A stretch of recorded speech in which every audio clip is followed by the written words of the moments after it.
How to use Yoshion offline without internet.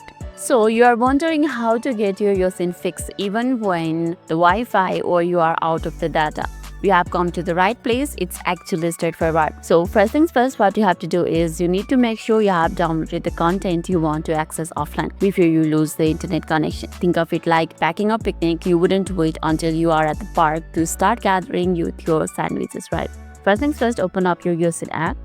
Once you're inside it, you'll be seeing this type of interface. Yep, it's ready. Now, as this is photo collage app, it will allow you to work offline because it primarily uses the photos and resources already stored on the device or something that you have already downloaded earlier. In case of collage, it may not be a lot of trouble to use it on the offline because I have checked it earlier that it provides most of the feature even if you are offline. Let's make the collage with this one. So this is it. You can use the layout very easily. You can use the ratio like this. There's no problem with the borders too, and you can use the background whichever you want like this. And in case of stickers too, you have all of this available in offline, so there's no problem on it too.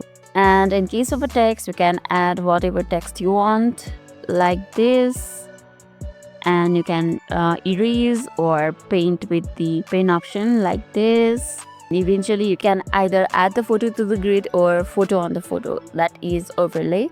Basically, you don't have any problem with the collage. Now, let's go back to the other functions that it have. On the posters, you can also use the posters as you like. However, it may be a little bit problem with those posters in which you have to watch the video in order to unlock the template under the poster like this one. So here you have to watch a video in order to unlock it for free. If it tap on unlock and tap on one photo, so it added without the internet too, so it's very easier. I think we have to use the offline version rather than the online version because it will lower the hassle of watching a lot of videos to just load one poster, right? And in the freestyle it's the same, and in the edit the process is same. So that's how you can use the Yoshion offline, that is without the internet. Actually, I found it's very useful to work with this app on the offline rather than having an internet. So I will suggest you using this app offline. I hope this video was helpful. And lastly, if this video made your day a little bit easier, don't forget to like and subscribe for more amazing tips. Thanks for watching, and I'll be seeing you in the next video.